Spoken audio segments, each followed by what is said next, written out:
BKW Physics. I'm Mr. McConley, and we've been talking about centripetal force and centripetal acceleration. So I have a demonstration here that will shed light on those concepts.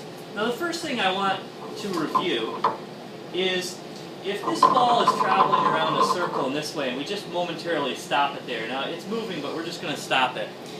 We got to remember which way the different arrows point. In other words, if we're talking about centripetal force, as this thing is moving, it's in motion, and we stop it right there, what direction is the force on the ball? And some of you are pointing different ways with your hands, but basically you should realize that the force is pointing in towards the center of the circle. So wherever this ball is, I can hold it around and just kind of follow it, that force arrow will point in towards the center because it's a centered force. This wooden piece is actually providing a force inward to keep the ball moving in a circle. And then we also know that whatever, from Newton's second law, whatever direction the force is, the acceleration has to be the same direction. We learned that ages ago.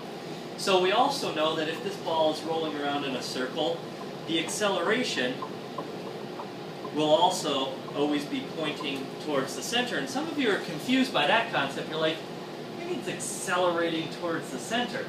Well, remember our last arrow, that the velocity, if the ball is right there, is this way. If the ball is here, this way. If the ball is here, this way, etc. So notice that this velocity arrow is always tangent to the circle, and it's always changing direction. The velocity is constantly changing direction.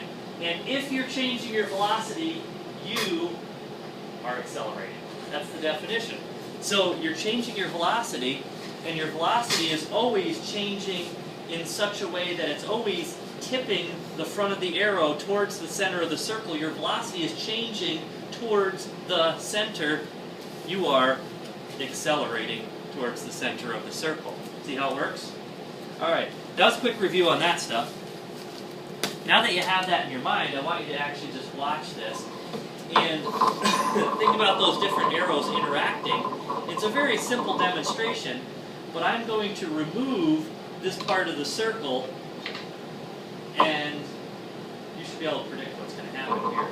So we watch this go around once, and at this point I remove, and you notice that the ball continues in a perfectly straight line, and that line would be the direction of what? The direction of the velocity. Correct, everyone pretty much got it. That is the direction of the velocity, and once we remove the thing that's providing the force, remember this is providing the force, it's providing a stopping so that the ball can't leave, it's pushing the ball towards the middle. Once that's removed, the ball will continue tangent to the circle. That's centripetal acceleration.